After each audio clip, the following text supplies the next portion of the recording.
할렐루야. 한 주간 평안하셨죠? 6월 28일 수요일 저녁 예배에 모신 분들을 예수 그리스도 이름으로 환영합니다. 우리 함께 사도신경으로 신앙 고백합니다. 나는 전능하신 아버지 하나님 천지의 창조주를 믿습니다. 나는 그의 유일하신 아들 우리 주 예수 그리스도를 믿습니다. 그는 성령으로 잉태되어 동정녀 마리에게서 나시고 본디오 빌라도에게 고난을 받아 십자가에 못 박혀 죽으시고 장사된 지 사흘 만에 죽은 자 가운데서 다시 살아나셨으며 하늘에 오르시어 전능하신 아버지 하나님 우편에 앉아 계시다가 거기로부터 살아있는 자와 죽은 자를 심판하러 오십니다. 나는 성령을 믿으며 거룩한 공교회와 성도의 교제와 죄를 용서받는 것과 몸의 부활과 영생을 믿습니다. 아멘.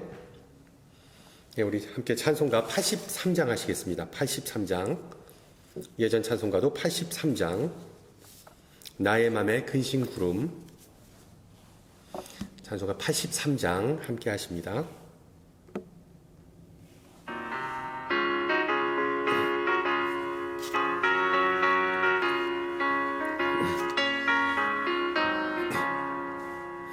나의 맘에 근심 구름 가득하게 덮이고 슬픈 눈물 하염없이 흐를 때 인자하고 부드러운 음성으로 부르사 나를 위로할 이 누가 있을까.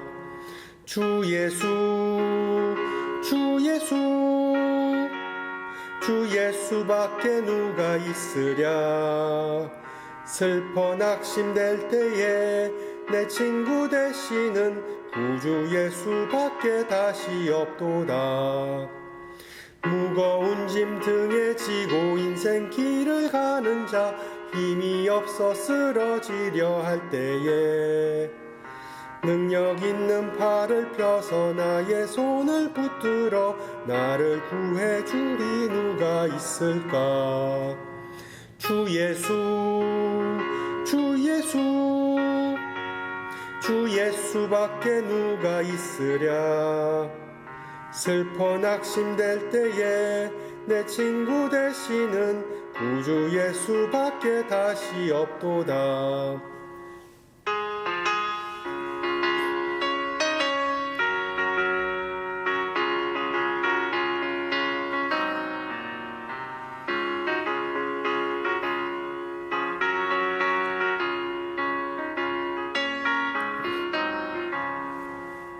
지은 죄를 돌아보니 부끄럽고 괴로워 자나깨나 맘에 평안 없을 때 주한 죄인 용납하사 품에 안아주시고 깨끗하게 하시리가 누굴까. 주 예수 주 예수 주 예수밖에 누가 있으랴. 슬퍼 낙심될 때에 내 친구 되시는 구주 예수밖에 다시 없도다. 요단강을 건너가서 시온성을 향할 때 나와 항상 동행하리 누굴까. 두려움의 검은 구름 모두 헤쳐버리고 나의 갈 길 인도하리 누굴까. 주 예수 주 예수 주 예수밖에 누가 있으랴. 슬퍼 낙심될 때에 내 친구 되시는 구주 예수밖에 다시 없도다. 아멘. 하나님께서 오늘 저녁 우리에게 주신 말씀 사도행전 15장 36절에서 41절입니다. 사도행전 15장 36절에서 41절. 제가 가진 성경으로 신약 214페이지고요. 사도행전 15장 36절에서 41절 말씀을 받들어 봉독합니다. 며칠 후에 바울이 바나바더러 말하되 우리가 주의 말씀을 전한 각 성으로 다시 가서 형제들이 어떠한가 방문하자 하고 바나바는 마가라 하는 요한도 데리고 가고자 하니 바울은 밤빌리아에서 자기들을 떠나 함께 일하러 가지 아니한 자를 데리고 가는 것이 옳지 않다 하여 서로 심히 다투어 피차 갈라서니 바나바는 마가를 데리고 배 타고 구브로로 가고 바울은 실라를 택한 후에 형제들에게 주의 은혜에 부탁함을 받고 떠나 수리아와 길리기아로 다니며 교회들을 경고하게 하니라. 아멘. 지금은 휴대폰에 전자지도와 그리고 GPS가 다 입력되어 있지만 과거에 초행길을 여행하는 사람에게는 지도와 그리고 나침판이 필수였습니다. 두 가지의 필수적인 도구였죠. 신앙 여정을 하는 성도에게 두 가지의 필수적인 도구를 꼽아본다면 우선 하나님의 말씀이 있겠죠. 선한 목자 되신 예수님의 음성과 그 가르침에 집중하지 않으면 우리의 인생, 우리의 신앙, 방황하고 그리고 꼬이기 일쑤입니다. 여정 가운데서 늘 찡얼거리고 그리고 불평하게 되죠. 특히 상황이 어려워질 때 하나님에 대한 믿음이 송두리째 흔들리기에 십상입니다. 따라서 신앙 여정에 있어 하나님의 말씀과 더불어 중요한 또 하나의 장비는 바로 감사함입니다. 감사. 아무리 말씀에 집중하더라도 감사하는 마음이 없으면 그 사람의 여정은 불행하고 공허하고 아무런 열매가 없습니다. 유럽에 있는 덴마크에 가면 평화로운 시골 작은 마을에 교회가 있고 그리고 바로 옆에 묘지가, 그 마을 묘지가 있다고 합니다. 그리고 그곳에 있는 비석의 한 3분의 1이 덴마크어로 타크, 그러니까 TAK라는 글자가 새겨져 있는데 그게 영어로는 바로 감사라는 뜻입니다. 감사. 살아온 나날들에 감사하고 죽을 때까지 감사하고 또한 죽음마저도 감사하라는 그런 의미이겠죠. 비슷한 맥락에서 시편에서 다윗도 고백합니다. 내가 평생토록 여호와께 노래하며 내가 살아있는 동안 내 하나님을 찬양하리로다. 아멘. 물론 하나님의 말씀에 집중하고 그리고 하나님께 감사의 제사를 올리는 것은 꾸준한 훈련 없이는 불가능합니다. 반대로 말씀과 감사는 우리의 영혼을 풍요롭게 하고 신앙을 자라나게 해주는 요소입니다. 그리고 가치 있는 것들은 쉽게 얻어지지 않습니다. 인내, 절제, 헌신, 자기 희생 없이 하나님의 도움을 얻고자 하는 것은 어떻게 보면 기복신앙이자 한탕주의일 수밖에 없겠죠. 하나님의 참된 은혜로 들어가기 위해서 소위 말하는 믿음의 도약, 영어로 the leap of faith, 믿음의 도약이 필수입니다. 아마 그런 이유로 많은 신앙인이 단기 선교 여행을 떠나는 것으로 생각됩니다. 미국 교인 중에 단기 선교 계획이나 경험이 있는 이들에게 물었습니다. 선교 여행을 통하여 당신은 무엇을 기대하십니까? 삶의 변화, 새로운 영성, 물질 만능주의에 대한 저항력, 그리고 섬김을 우선시하는 가치관 등등이 그들이 내놓은 대답이었습니다. 그리고 또한 단기 선교 여행을 갔다 온 사람들의 소감을 물었는데 그들에게선 이런 대답이 나왔습니다. 깜짝 놀랄 만한 경험이었다. 나의 삶을 송두리째 변화시키는 여정이었다. 나의 삶은 예전과 같지 않을 것이다. 나는 항상 이제부터 감사하는 마음으로 살 생각이다. 현지인들은 너무나 행복해 보였다. 행복은 소유가 아니라는 것을 깨달았다. 등등. 물론 모든 선교여행이 긍정적인 효과만을 낳는 것은 아니죠. 예전에 함께 사역했던 교역자가 청소년부 아이들을 데리고 멕시코 단기 선교여행을 떠나곤 했습니다. 그 선교지에 처음 가서 그곳에 사는 사람들을 만나고 그들의 삶을 눈으로 목격하였을 때 아이들은 정말 큰 쇼크를 경험했다고 하더군요. 정말 말 그대로 찢어지게 가난한 게 뭔지, 인생의 밑바닥이 뭔지를 처음으로 경험한 아이들은 인간의 실존과 그리고 또한 인생의 실체에 대한 맛보기를 했던 셈이죠. 문제는 그런 일생일대의 경험으로 인한 충격, 감동이 오래가지 못했다는 것입니다. 하루 이틀이 지나면서 아이들은 본능적인 욕구에 대한 불만을 표시하기 시작했다는 것이죠. 음식이 이상해서 못 먹겠다. 그리고 아니면은 해먹, 그러니까 그물 침대에서 자는 게 너무 불편하다. 냄새 때문에 포세식 화장실을 도저히 못 쓰겠다. 물이 안 나오는데 샤워하고 싶다 등등. 결론적으로 선교 여행을 갔다 와서 공통적으로 보이는 반응, 나는 다시 그곳에 안 간다 였습니다. 이러한 반전은 어른들에게서도 찾아볼 수 있습니다. 굳이 선교 여행을 가지 않았더라도 어떤 설교를 듣거나 성경 공부를 통해 성령님의 감화 감동하심을 경험할 수 있고 은혜 받아서 사람이 달라진 모습을 보이는 경우가 종종 있습니다. 문제는 그런 변화가 오래가지 못한다는 것이죠. 왜일까요? 가장 강력한 힘은 감동의 힘이라고들 하죠. 감동의 힘.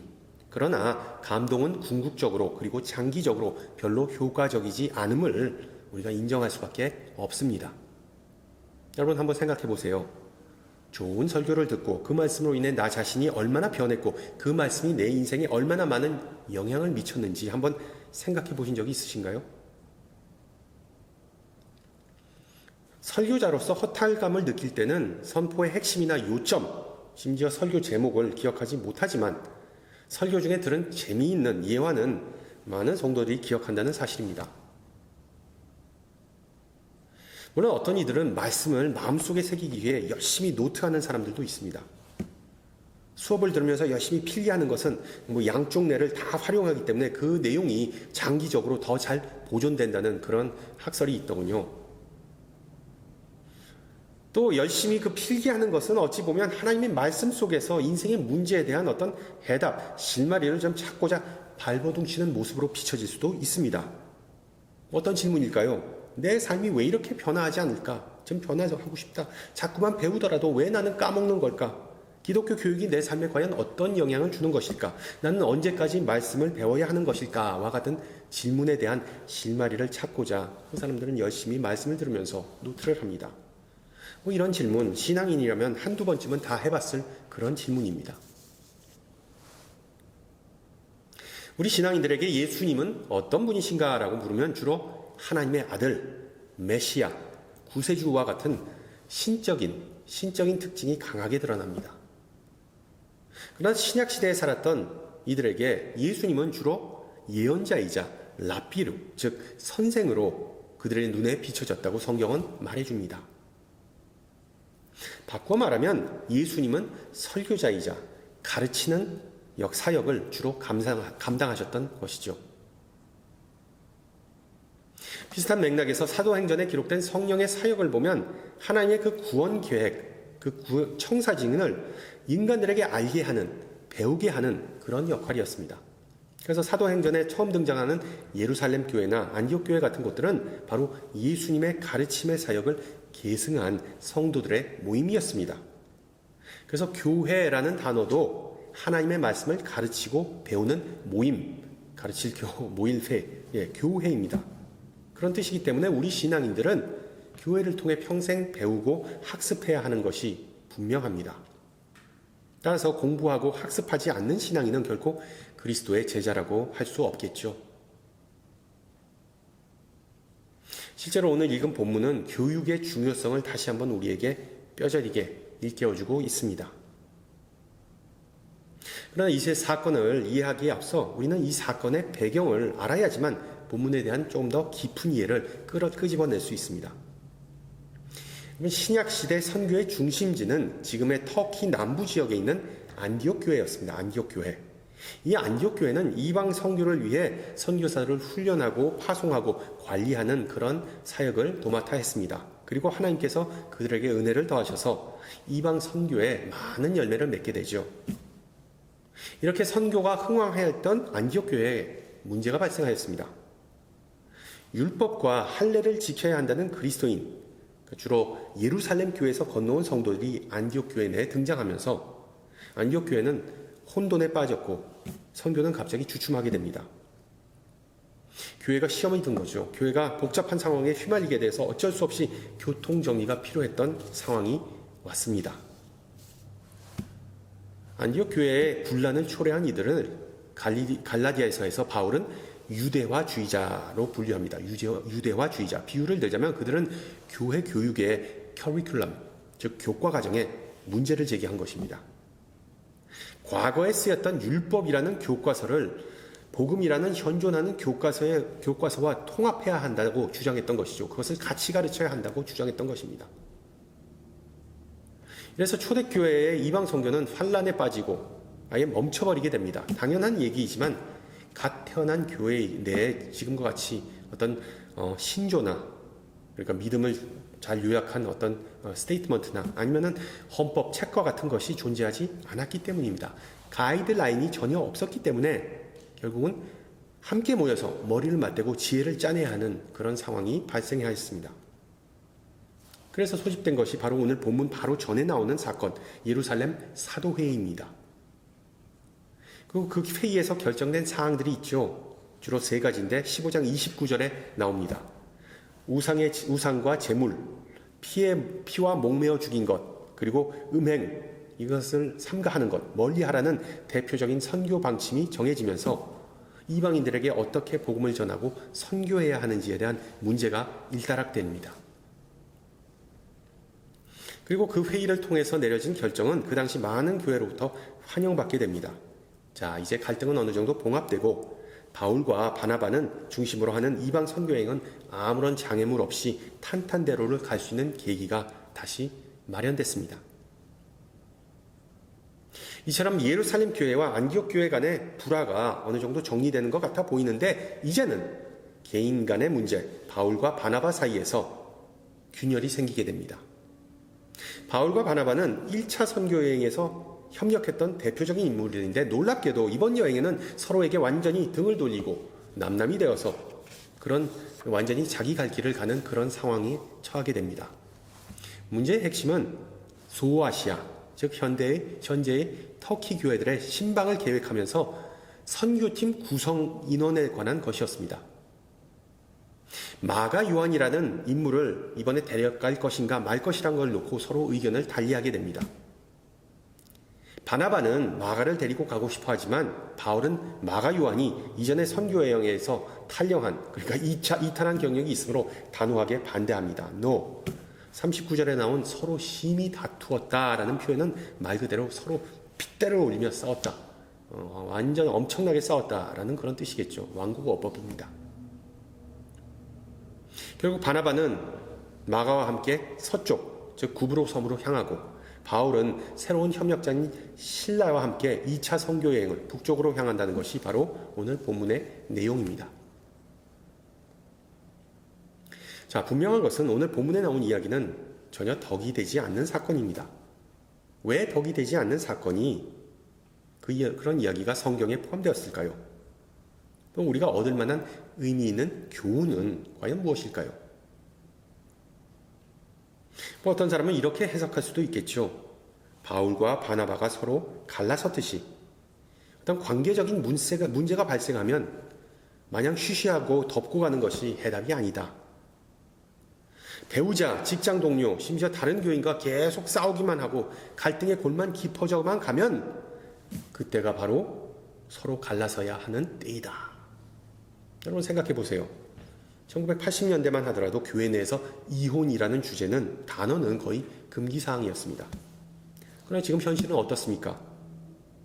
한국을 보면 OECD 국가 중에 이혼율은 거의 세계 최고 수준이라는 보도가 작년에 나왔습니다.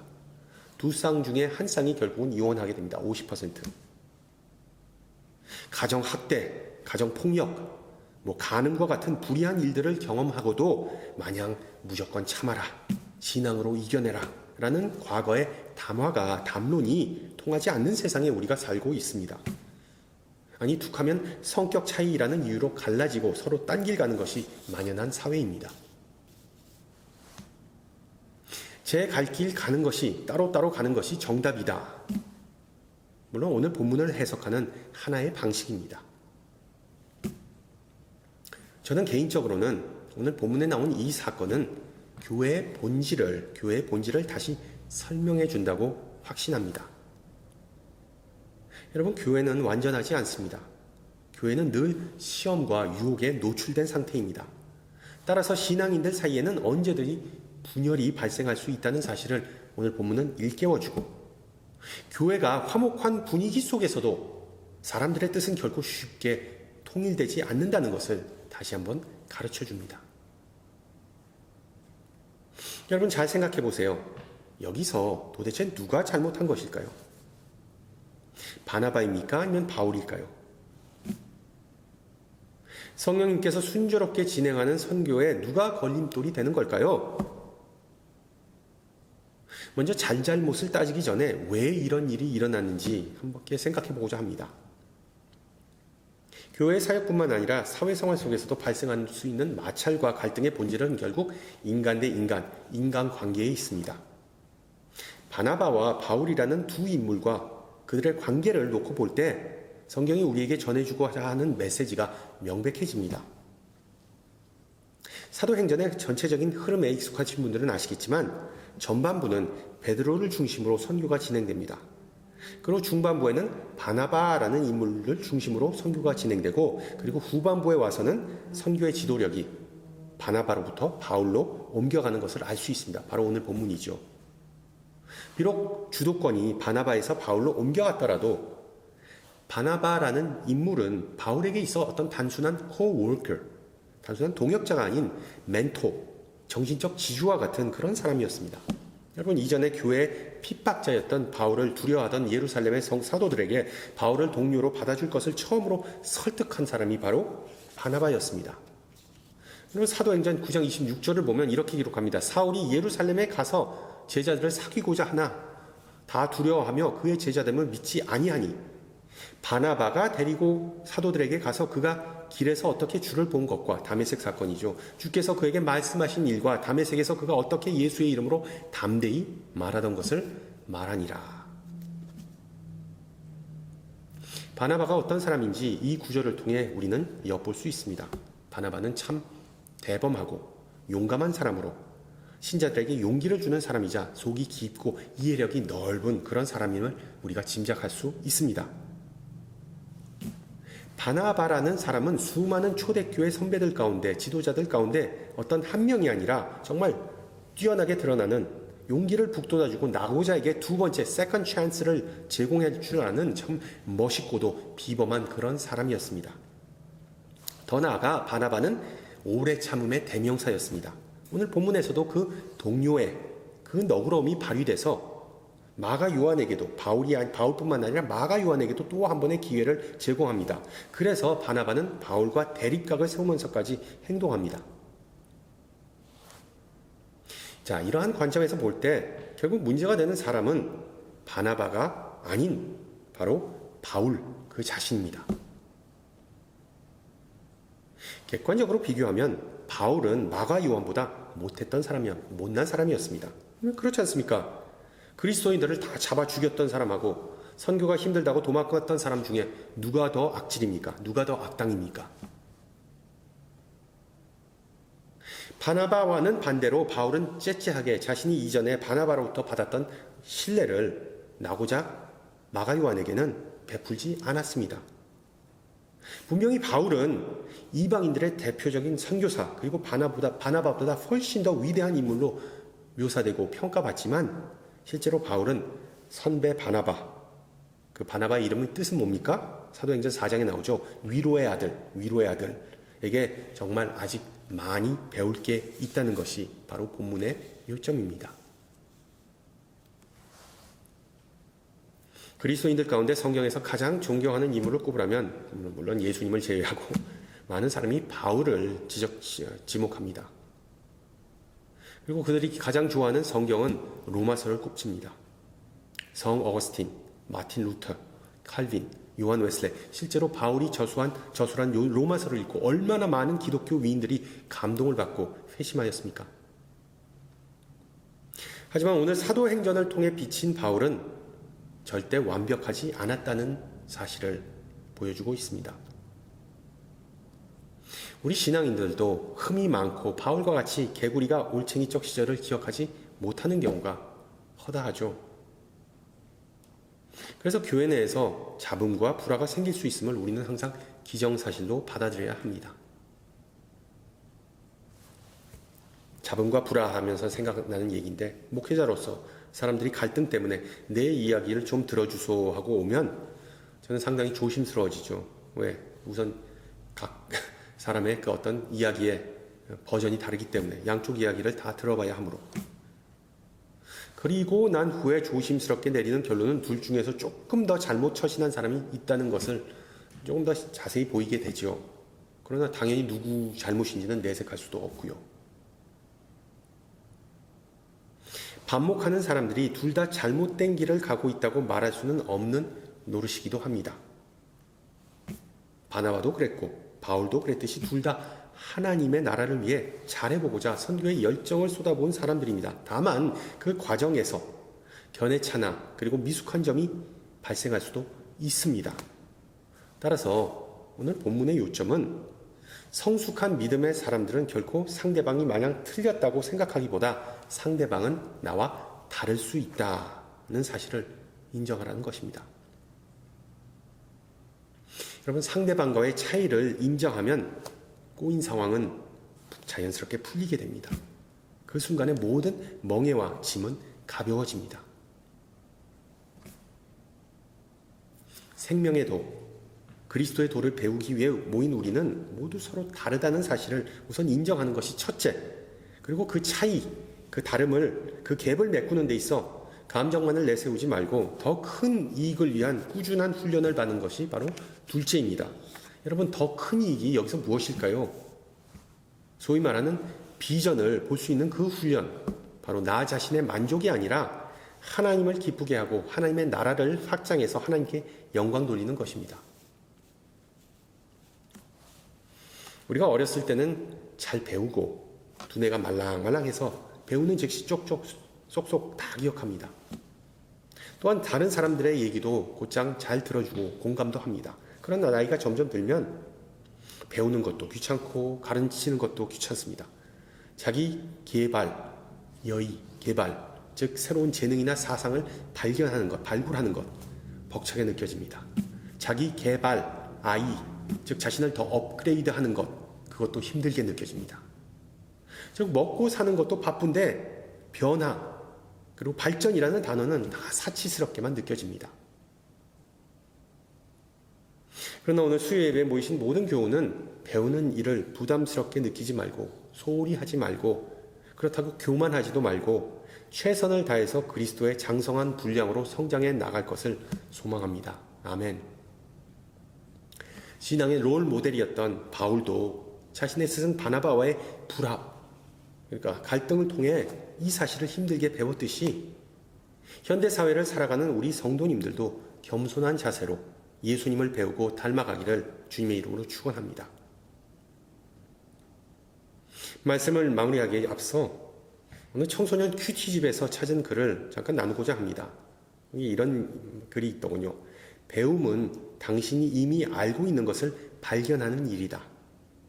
행동은 당신이 알고 있는 것을 실천해 보이는 일이다. 가르침은 당신뿐 아니라 상대방도 그것을 알고 있음을 일깨우는 일이다.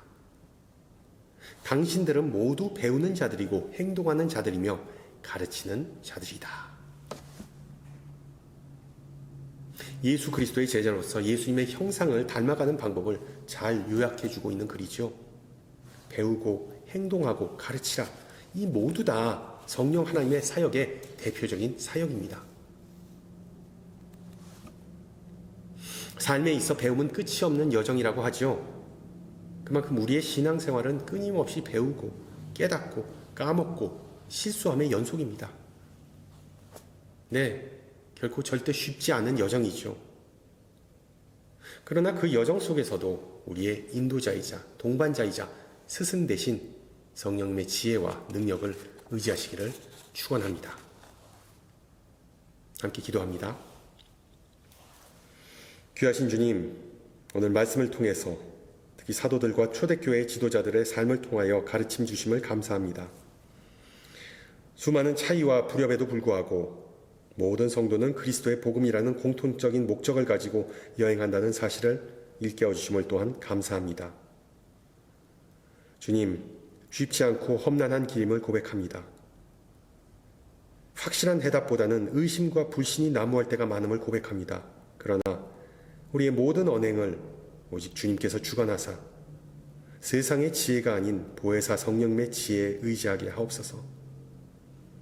이 저녁 함께 모여 머리 숙인 우리가 모두 바나바와 같은 온유하고 겸손한 마음을 배우기를 기도합니다. 또한 이 시간 함께 예배하는 우리가 모두 바울과 같은 열정과 충성된 마음을 갖기를 기도합니다. 적절한 균형을 맞추면서 다른 교우와 합력하여 선을 이루게 하옵시고 주님의 나라를 세우고 확장하는 데 우리를 사용하여 주시옵소서. 함께 주님 가르쳐 주신 기도합니다. 하늘에 계신 우리 아버지, 아버지의 이름을 거룩하게 하시며 아버지의 나라가 오게 하시며 아버지의 뜻이 하늘에서와 같이 땅에서도 이루어지게 하소서. 오늘 우리에게 일용할 양식을 주시고 우리가 우리에게 잘못한 사람을 용서하여 준 것 같이 우리 죄를 용서하여 주시고 우리를 시험에 빠지지 않게 하시고 악에서 구하소서. 나라와 권능과 영광이 영원히 아버지의 것입니다. 아멘. 네, 예배를 마쳤습니다. 날씨가 이제 다시 더워졌습니다. 이제 드디어 여름 날씨 같네요. 예, 더위 가운데서도 항상 강건하시고요. 다음 주 이 시간에 뵙겠습니다. 샬롬.